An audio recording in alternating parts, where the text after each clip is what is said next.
Hello and welcome to a brand new series titled Today You Learned This. On behalf of the Baked Salmon Network, I am Factornaut.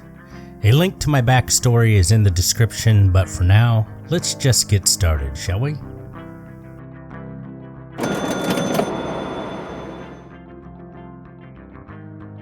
I'm not one for professional sports. I used to be, but anymore it just bores me. That's not to say that I'm not impressed by the skill possessed by athletes. Individually, there are some who captivate me. The wealth one can accumulate as an athlete, too, never fails to astound me. By and large, arrogance turns me off, and that is a key trait with too many top professional athletes. There is at least one exception, however. An athlete whose arrogance actually makes me laugh, as he had such tremendous nad. There is not an athlete alive who would be fit to wear his jockstrap, no matter how skilled they may be at putting a bouncy ball into a net. He was the highest paid athlete of all time, and the star of the most dangerous sport ever. Roman charioteer Gaius Diocles. Let's talk about chariot racing for a moment. A chariot can go as fast as the horses that are pulling it, so about 40 miles per hour max. Compared to modern auto racing, that seems pretty wimpy. Charioteers, however, had no roll cages. The gear that they wore could hardly be considered protective if one were thrown from the chariot and trampled by the other racers, which was a very real possibility. Part of what made chariot racing such a defiance of death is that crashing into one another, while officially against the rules, was such a crowd pleaser that officials were encouraged to look the other way. Now back to Gaius Diocles. He began his career driving for the white team. In those days, racers were affiliated with teams, much like Formula One racers today. The white team was made up of racers from the lower order of society. By 24, being a natural charioteer, Gaius was called up to the green team. Then at 27, he transferred to the red team. Now this was a very bold move, as the green team was the team to beat. Historians speculate his switch was motivated by wealth and glory. On the red team, Diocles would be the standout racer, reaping the financial benefits that came with it. Over the next 21 years, Gaius Diocles took part in just over 4,000 races, winning 1,462 and placing second in another 1,400. He was so skilled at driving that he would intentionally let his opponents take the lead, just so he could race up from behind and win at the last second to the delight of the roaring crowds. It is said that through chariot racing, more specifically winning, Diocles amassed the staggering sum of 36 million sesterces. In today's terms, that would be equivalent to, just about $15 billion. Equally amazing is that the man lived long enough to retire in his mid-40s, while most charioteers never made it past their mid-20s. He bought an expanse of land in the Italian countryside and lived out his days in comfort. In death, his children erected a statue in his honor. He may not have been the emperor, but he was the king.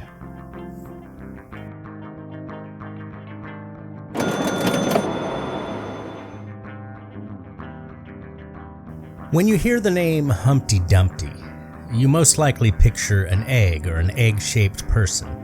Sure, it's a common thing now. We've seen it in cartoons, movies, and comics for all of our lives. But this makes the nursery rhyme seem kind of strange, saying that the king's horses got involved in trying to put him back together. Horse hooves on eggshells seems a tad incongruous. But look at the actual Mother Goose rhyme. Humpty Dumpty sat on a wall. Humpty Dumpty had a great fall. All the king's horses and all the king's men couldn't put Humpty together again. Nothing about an egg there. So where did the idea that he was an egg come from? Well, you can thank Lewis Carroll for that. His 1872 novel, Through the Looking Glass, a psychedelic work if ever there was one, contained images of Humpty as an egg, and that has carried forward ever since. But if he's not an egg, then what is he? Well, first, he's not a he at all, but rather an it. According to historians, Humpty Dumpty was the nickname of a mortar cannon during the English Civil War from 1642 to 1649. The Royalists, those who wanted King Charles I to rule without Parliament, controlled the city of Colchester. To protect the city from parliamentarians, they built several large cannons on the walls. Humpty Dumpty was used to bombard the enemy, preventing a full-scale assault.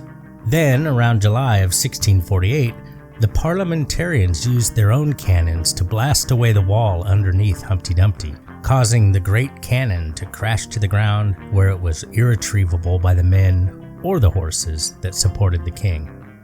The idea of horses being used in an effort to salvage a mortar cannon makes a lot more sense.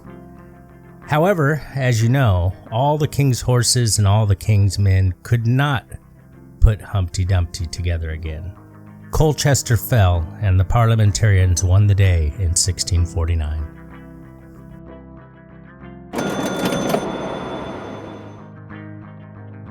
It doesn't matter what part of the world that you hail from.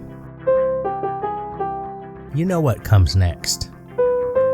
Shave and a Haircut 2 Bits is a 7-note musical call and response couplet, most often used at the end of a musical performance and usually for comedic effect. It would be difficult to argue that there is a more ubiquitous ditty than Shave and a Haircut 2 Bits. It has been used in songs, movies, TV shows, and cartoons, particularly the old Looney Tunes, where it was played by everything from car horns to window shutters banging in the wind. In fact, if you've ever seen Who Framed Roger Rabbit, you will remember that the villain, Judge Doom, used the couplet to lure out his victims because, after all, tunes cannot resist finishing the rhythm with 2 bits. But why is it so well known? Well, that's anyone's guess. The simple answer is it's just damn catchy. Of course, like most human reactions, the cause for its universality probably goes back to our earliest ancestors. Did the call and response serve as a survival purpose? Well, there's no way of knowing for certain, but I'm betting there is probably something to that, however slight the connection may be. What I found recently that fascinated me is the earliest known appearance of the rhythm.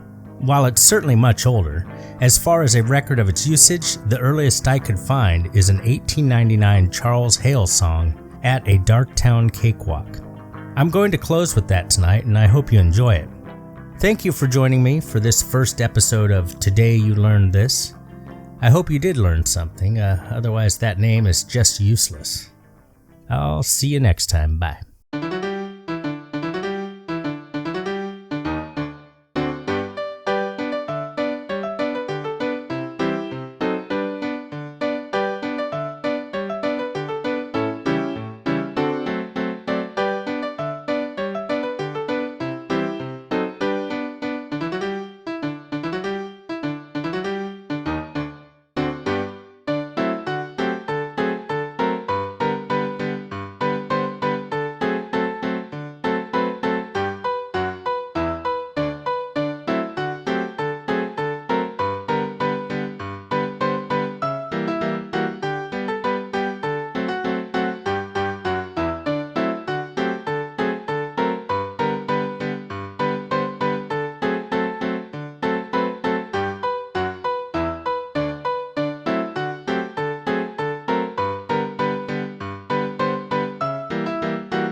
This rusty fence and everything looks fucking cool.